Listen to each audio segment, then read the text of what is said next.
Olis, soy Milsi.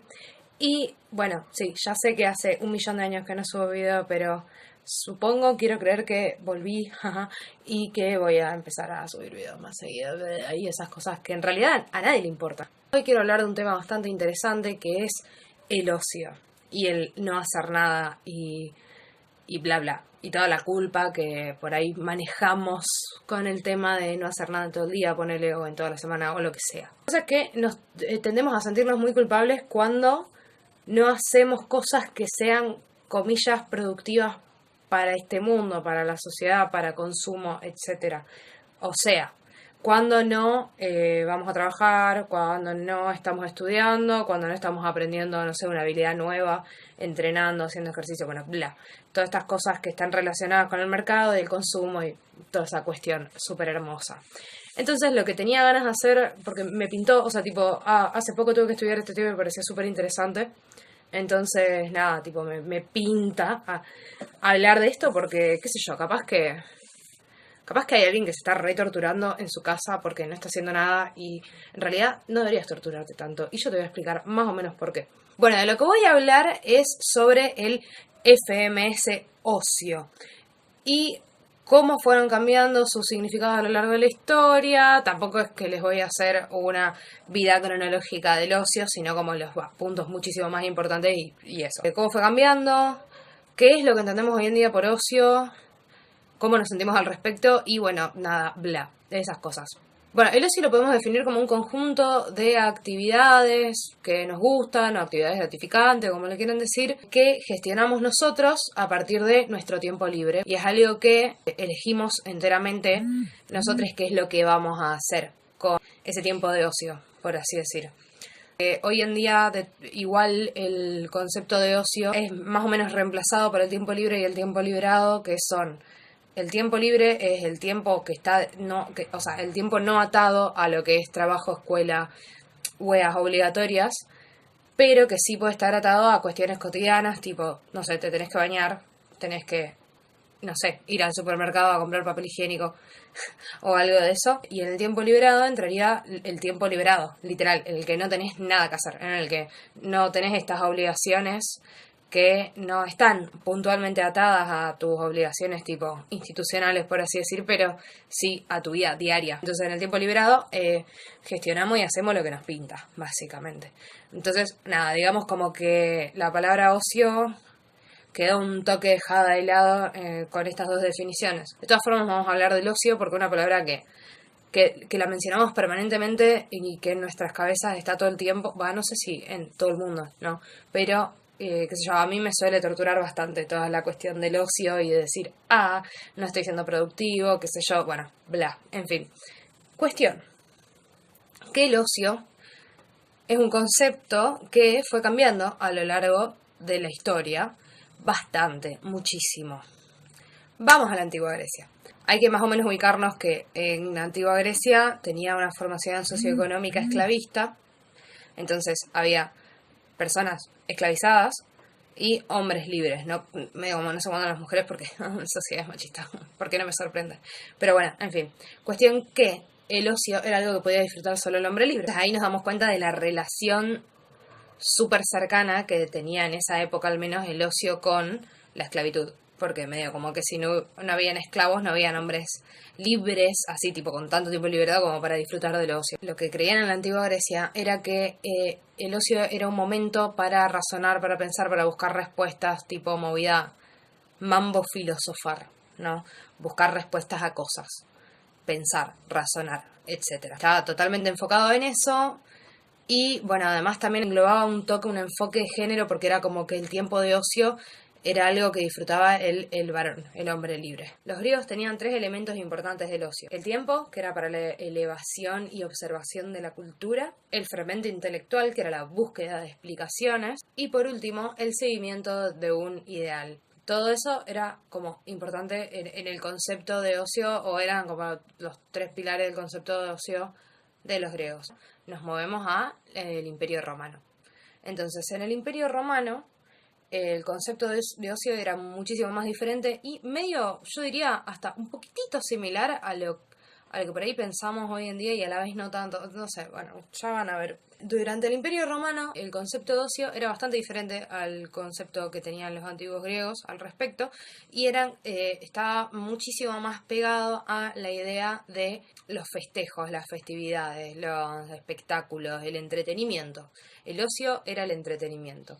Que esto después derivó al ocio de masas, que era una movida. Usaban el ocio como arma de dominación ante las masas para que medio no se den cuenta que les estaban cagando la vida, básicamente. Este concepto de ocio, el concepto que tenían los romanos de ocio, estaba muy relacionado a la búsqueda de satisfacer necesidad de placer. O sea, nada, divertirse y pasar la piola, muy diferente a que los griegos lo tenían como, no, el ocio es para llegar a conclusiones, para entender cosas, para razonar, bla, bla, bla, bla, bla.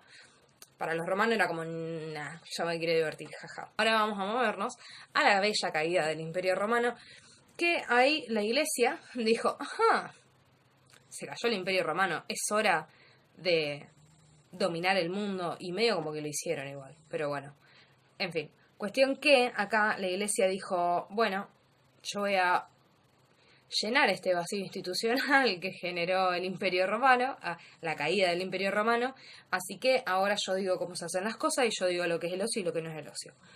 Entonces, acá vuelve a cambiar el concepto del ocio, básicamente, o sea, así como muy resumido el concepto de ocio para la iglesia era, bueno, vos quedate en tu casa y llorá por tu creador, y rezala a tu creador, y viví por tu creador, y respetá a tu creador, y tenele miedo a tu creador, y así. Ese era como el concepto de ocio, que a diferencia de los otros dos conceptos anteriores, este es como muchísimo más estresante, y aparte, a diferencia de los otros dos, el primero en estar totalmente enfocado como en el otro, ponele, en algo superior, en el creador. Ponele, en el concepto de ocio de los griegos, si bien está enfocado como una generalidad porque la idea es buscar respuesta y toda la movida, igual está relacionado tipo la persona, el individuo quiere buscar esas respuestas, decide hacerlo, si bien era como una movida de enaltecimiento, porque es como, ay, mirá, él piensa, arre, pero seguía siendo como algo más personal. Y en el concepto de los romanos lo mismo, era una búsqueda de placer y diversión y listo. Era como, bueno, yo lo hago por mí. Ahora vino la iglesia y dijo, no, vos haces cosas por vos mismo, ¿qué te pensás que sos una persona? No. Y dijeron, bueno, anda a pensar, respirar, comer y inhalar a tu creador, básicamente. La fe es la que se convierte en el objeto de contemplación. La idea del descanso, contemplación y fiesta era tomar conciencia de la dependencia hacia el creador y a disponerse espiritualmente a adorar al creador, así tipo secta, básicamente. Cambia el concepto del tiempo. Y acá es cuando se instaura el FMS, descanso dominical. O sea, el domingo no se hace nada, el domingo se para, se descansa y bla, bla, bla. Por último, y el más importante, es el resurgimiento o el surgimiento o la fuerza que tomó el mercado. El mercado, el capital, el dinerillo y todo eso. Entonces, esto realmente es un cambio súper recontra mega fundamental porque es más o menos el concepto de ocio que tenemos hoy en día. Y el motivo por el cual nos torturamos todo el tiempo. O no sé, si todos, yo sí. Entonces, por el surgimiento de la economía del mercado, empieza a generarse este concepto de que el trabajo es algo que dignifica, porque, bueno, a la economía del mercado le recontra conviene que a la gente piense que trabajar todo el día sin descansar y sin tener tiempo de descanso y sin estar en paz un rato es bueno y te dignifica y te enaltece y qué sé yo.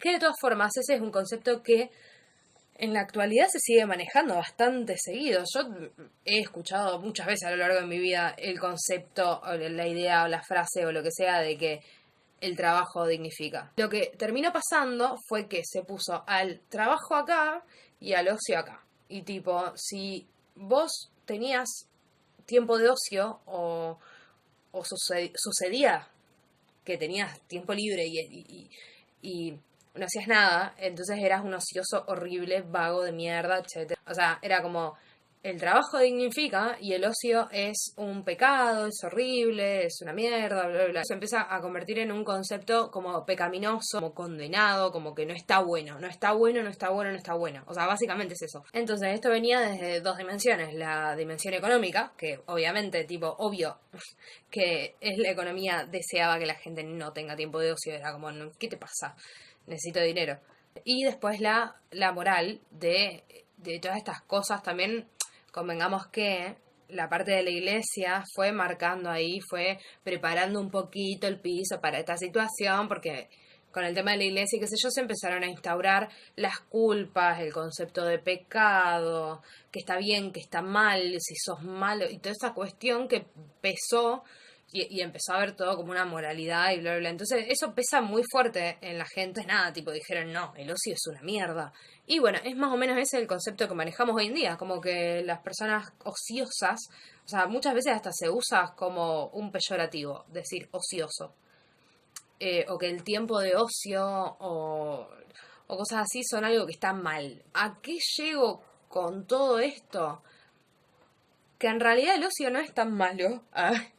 Sino que simplemente estamos en una etapa de la historia en la que más o menos fuimos absorbiendo como generalizadamente todas estas cosas, porque fueron pasando obviamente, y se fue esparciendo esa forma de pensar a lo largo de la historia de que era algo negativo, pero en realidad en principios no lo era para nada. De hecho era un privilegio y de hecho hoy en día entre millones, o sea, es como que por un lado es un privilegio y por el otro lado es una condena. Entonces ahí se nota como la entremezcla de los conceptos que ha tenido el ocio a lo largo de la historia, tipo. O sea, como que por un lado tenemos, ponele, si tenemos tiempo de ocio, como que lo redisfrutamos, pero hay como algo dentro nuestro que nos dice, che, no deberíamos estar teniendo tiempo de ocio, deberíamos estar haciendo algo productivo. Conclusión, el ocio está bueno y tenemos que dejar de torturarnos tanto con las cosas que disfrutamos, porque nunca las terminamos de disfrutar del todo cuando nos sentimos culpables por existir, básicamente, o por disfrutar de estas cosas. Disfruten del tiempo libre y pasen la piola.